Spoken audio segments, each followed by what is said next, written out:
Assalamualaikum warahmatullahi wabarakatuh.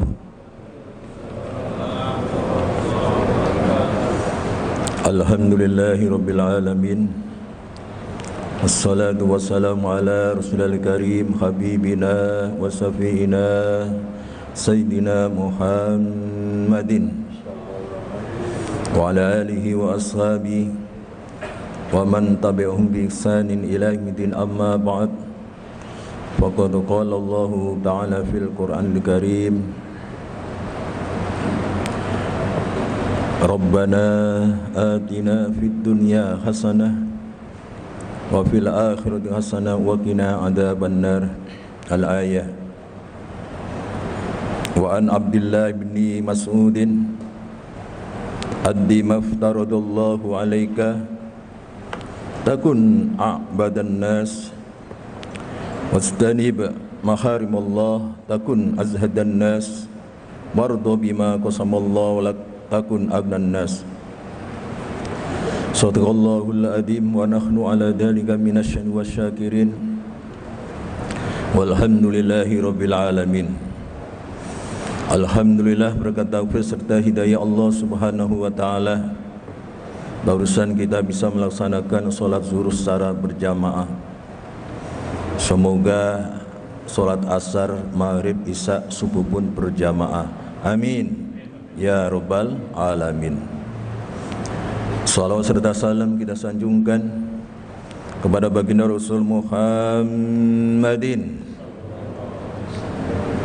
juga kepada para kerabatnya, para sahabatnya, para tabi'innya, para pewarisnya, para alim ulamanya, wabil khusus kita umatnya melan ila yaumil qiyamah. Hadirin hadir mengenai Allah subhanahu wa ta'ala, yang namanya doa itu sangat penting bagi kehidupan kita dalam rangka mendapatkan maunah pertolongan Allah subhanahu wa ta'ala di dunia maupun di akhirat. Saya yakin doa sapu jagat ini doa yang paling sering kita baca, mungkin kita berulang-ulang. Bahkan baginda Rasul sallallahu alaihi wasallam yang terbanyak adalah doa ini, yang artinya wahai Tuhanku, wahai Tuhan kami, berilah kepada kami kehidupan hasanah di dunia dan hasanah di akhirat, dan selamat daripada api neraka.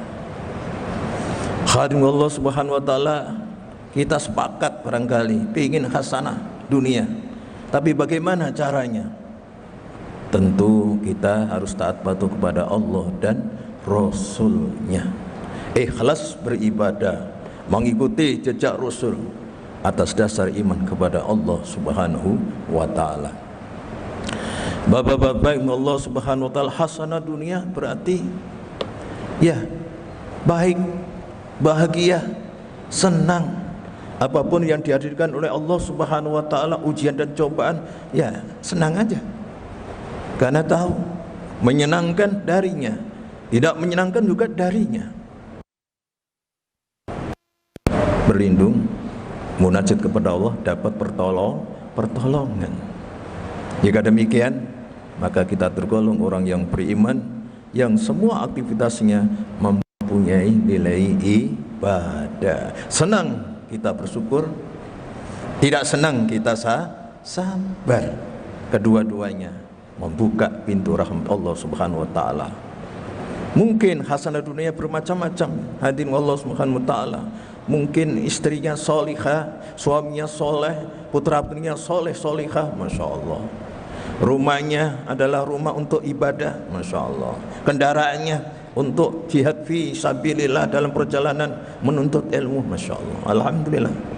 Punya jabatan, alhamdulillah, untuk menolong, untuk mensejahterakan dirinya, untuk mensejahterakan keluarganya, dan yang lainnya. Kan Allah subhanahu wa ta'ala, sehingga apa? Hasanah dunia juga nanti mendapatkan hasanah di akhirat. Hasanah akhirat tidak ada lain kecuali tempatnya di surga, masya Allah, dan selamat daripada siksa api neraka. Dalam suatu riwayat, wa an Abdullah bin Mas'udin, dan dari Abdullah bin Mas'ud, ia punya pandangan, termasuk kata bijak, addi maftaradallahu alaik, kerjakan, lakukan apa yang diwajibkan oleh Allah Subhanahu wa taala. Perintah dalam agama banyak, memang ada yang wajib, ada yang sunnah. Yang wajib kita lakukan dengan ikhlas, yang sunnah juga kita hidupkan insyaallah. Hadirkan Allah Subhanahu wa taala. Salat rukun Islam yang kelima, haji wajib bagi yang mampu, dan yang lainnya. Saudaraku yang bukan Allah Subhanahu wa taala, kemudian apalagi kita hadirkan Allah Subhanahu wa taala, yang sunnah-sunnah kita hidupkan. Mungkin dengan sedekahnya, Masya Allah, alhamdulillah. Mungkin dengan berbagi, menolong sesuai dengan kemampuan kita. Allah. Jika demikian, maka kita tergolong takun abadan nas, maka kita termasuk apa? Termasuk manusia yang paling beribadah. Kalau kita betul-betul kita melakukan apa yang diwajibkan oleh Allah Subhanahu wa taala. Ini yang pertama. Yang kedua, wastanib maharimullah, jauhi apa-apa yang diharamkan oleh Allah Subhanahu wa taala. Menggunjing, menghibah, meremehkan orang lain, mencaci, memaki, memecah belah, naudzubillah min dzalik. Ini semua adalah perbuatan yang dilarang oleh Allah Subhanahu wa taala. Minuman keras, ya kita sebagai seorang muslim hadirin tidak selingkuh, naudzubillah min dzalik.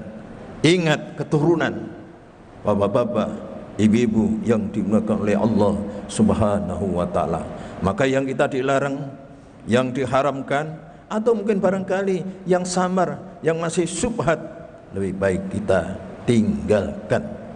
Jika demikian, kata Abdullah bin Mas'ud, maka kita termasuk apa? Takun azhadan nas, maka kita akan tergolong orang manusia yang paling zuhud. Zuhud, yaitu zuhud dunia. Kata Imam Ahmad bin Hanbal, diantaranya tanda-tanda orang yang zuhud, tanda-tanda orang yang tidak gila dengan dunia, makan yang halal, minumnya halal, pekerjaan yang halal. Siapapun yang makan yang haram, gila dunia. Saudaraku yang dimuliakan oleh Allah Subhanahu wa taala. Kemudian meningkat kembali, orang zuhud dunia adalah orang yang pekerjaannya halal, diberikan amanat harta, jabatan, Allah Subhanahu halal, alhamdulillah, tapi untuk berbagi, tidak berlebihan. Hadirin Allah Subhanahu wa taala, memang ini tingkatan zuhud yang meningkat lagi, saudaraku. Banyak hartanya, tapi di mana-mana, di yayasan, di pondok, di pesantren, di mana lagi, Allah Subhanahu, di duafa, pantai, asuhan dan sebagainya, menanamkan sedekahnya, Masya Allah, menanamkan wakufnya, Masya Allah. Bagaimana Abu Bakar, bagaimana Umar bin Khattab, bagaimana Utsman bin Affan, bagaimana hadirin Allah Subhanahu, Sayyidina Ali, semuanya adalah zuhud dunia, tidak tergila dengan dunia. Berbagi bersama Rasulullah, berjuang para hadirin Allah Subhanahu, para sahabat yang kaya raya itu menyertainya. Itulah orang-orang yang tidak gila dunia. Meningkat lagi orang yang siapa? Para nabi, para meskipun dunia diberikan kepadanya, tapi lebih banyak ingat kepada Allah Subhanahu wa taala. Jika demikian, Allah Subhanahu wa taala, maka akan tergolong manusia yang paling zuhud. Bukan berarti zuhud tidak mau dengan dunia, tapi dunia untuk begal kembali kepada Allah Subhanahu wa taala. Yang ketiga, wardu bima qasamallahu, sangilah apa yang dibagikan oleh Allah Subhanahu wa taala, rezeki kita masing-masing. Yang punya jabatan dari mana? Yang punya pekerjaan dari mana? Hadirin Allah Subhanahu wa taala, punya mobil, punya rumah, dari mana semuanya itu? Dari Allah Subhanahu wa taala hakikatnya. Hanya saja ada sababnya. Hadirin Allah semua senang diberikan jabatan, senang diberikan harta, senang, saudaraku Allah, tetapi Allah dengan cara yang halal mengambilnya, dengan cara yang jujur mengambilnya, Allah Subhanahu. Jika demikian, yang namanya kita hidup yang kadang-kadang pasang surut, kadang-kadang lancar, kadang-kadang tidak lancar, penting berlindung kepada Allah Subhanahu. Pada akhirnya apa? Takun agnas, jika kalian menerima apa yang diberikan oleh Allah Subhanahu wa taala dalam jalan hidup ini, maka kalian akan menjadi manusia yang paling kaya. Barangkali ini yang saya sampaikan. Mudah-mudahan Allah Subhanahu wa taala menggolongkan kita hamba yang tetap beriman, bertaubat, diterima amal ibadah kita, dan kita menjadi orang-orang yang betul-betul menjadi orang yang ahli ibadah, orang yang zuhud, dan juga hidup qanaah. Amin amin amin ya rabbal alamin. Akhirul kalam. Assalamualaikum warahmatullahi wabarakatuh.